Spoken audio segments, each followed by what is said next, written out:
안녕하십니까, 차구영 목사입니다.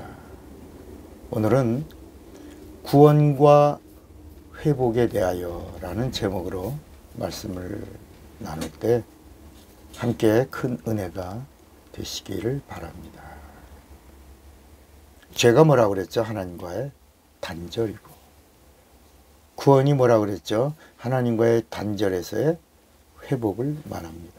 그래서 하나님과의 단절에서 회복되는 것이 구원이고, 그 구원의 유일한 길이 바로 예수를 믿는 겁니다.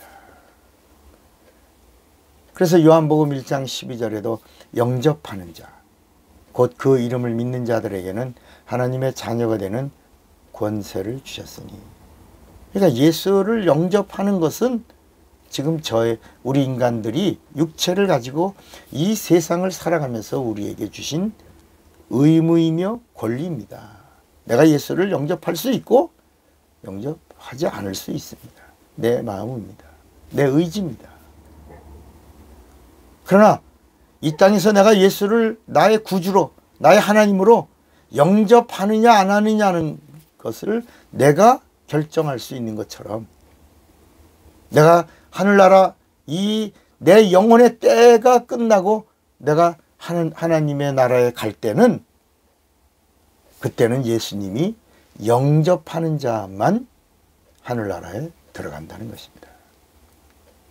그러니까 이 세상에서 내가 이 세상에 찾아오신 예수님을 영접하는 것은 내 의지로, 내 마음대로 예수를 영접할 수 있고 거부할 수 있는 것처럼, 새하늘과 새 땅의 천국에서는 예수님이 우리 예수 믿는 자를 들어가게 하는 것과 들어가지 못하게 하는 것이 예수님의 권리라는 것입니다.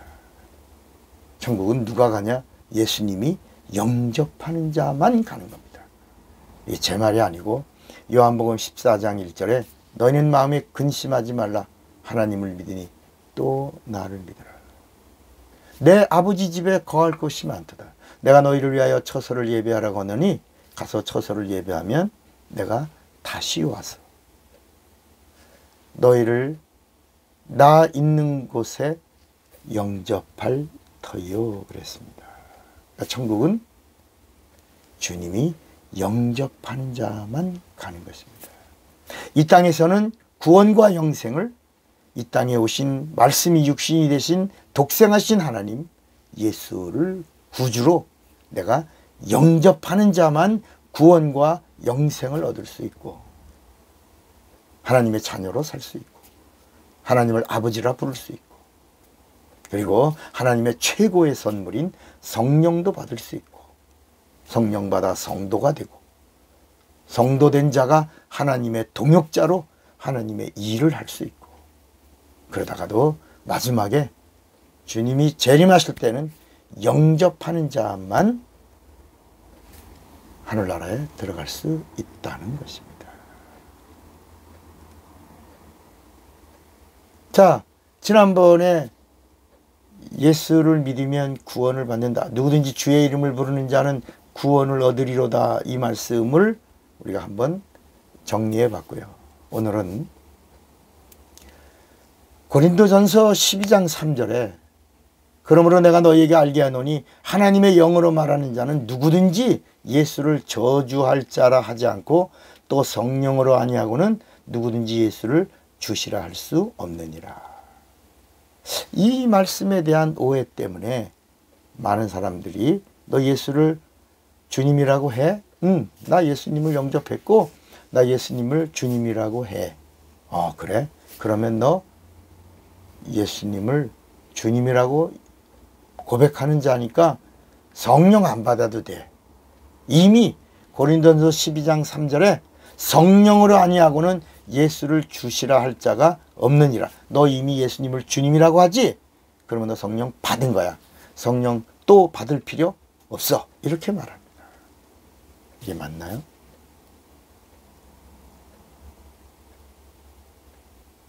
여러분, 여기서 하나 우리가 또 알고 가야 될 것은 예수를 믿고 하나님과 회복을 하고 그래서 죄사함과 구원을 얻고 하나님의 자녀가 됐어요. 그래서 예수를 믿는 자는 반드시 뭘 받아야 되냐? 침례를 받아야 합니다. 침례. 물침례죠. 예수의 이름으로 물침례를 받아야. 그래야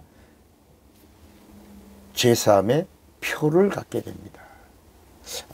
침례 받아야 구원의 표를 받나? 아니에요.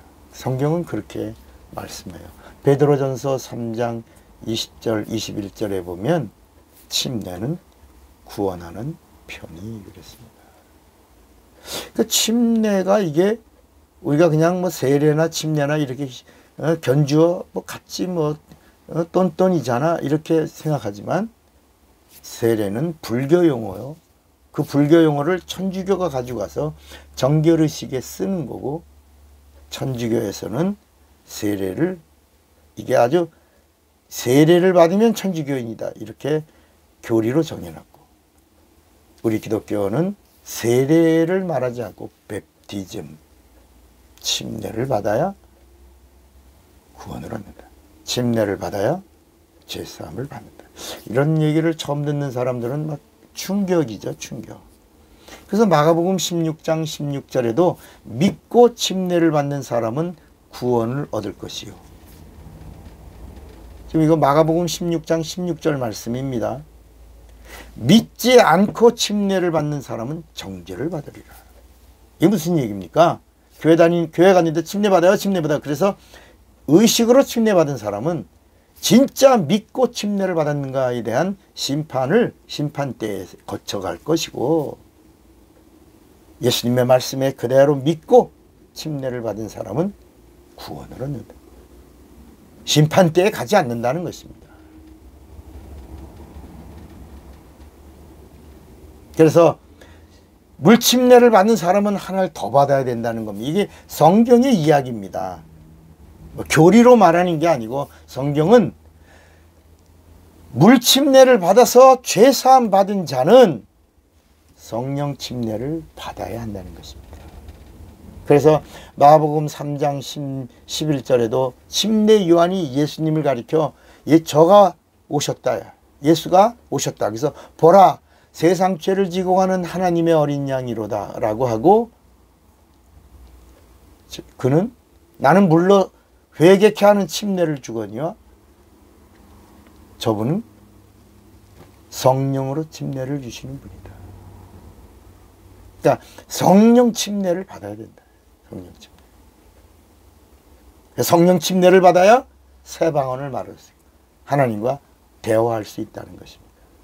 새 방언을 말하는 자가 하나님과 영원한 관계를 지속할 수 있고 하나님과 영원한 관계를 지속하는 자가 성령 충만한 자이고 성령 충만한 자가 예수의 증인이 될 수 있고 예수의 증인된 자가 하나님의 일을 할 수 있다는 겁니다.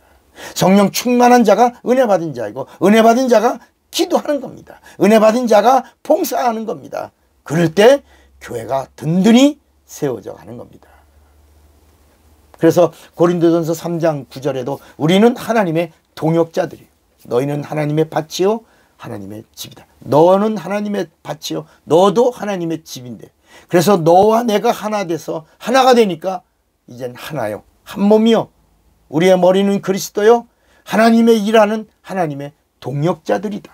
우리 모두는 다 뭐다? 지체들이다. 이렇게 말하는 것입니다. 그러니까 예수를 주라고 하는 자가 이미 성령을 받은 자가 아니라 성령은 예수를 그리스도로 믿는 자가 성령을 구하여 받는 겁니다. 어떻게 받으라고요? 성령을 예수님을 주님이라고 말하면서 이미 성령 받은 게 아니라 성경은 예수 믿는 자는 성령을 구하여 받으라. 그래서 마가의 다락방에 부활의 증인들 380명이 떨어져 나가고 500명이 처음에 시작했는데 500명 중에 380명이 떨어져 나가고 끝까지 전혀 성령 주시기를 구하여 기도하기를 쉬지 않은 그 자들에게 열흘째 되는 날 마침내 그때 오순절날 성령이 남종과 여종의 모든 육체, 예수 믿는 자들 중에 구하여 성령을 찾은 자들에게 내주하신 것. 이걸 성령 침례라고 말하는 것입니다. 그러니까 성령을 받아서 성령으로 예수를 알고 성령이 가르쳐 주시는 예수를 주라고 부르는 자가 될 때 구원을 받으리로다. 이렇게 말씀하신 겁니다. 차구영 목사입니다.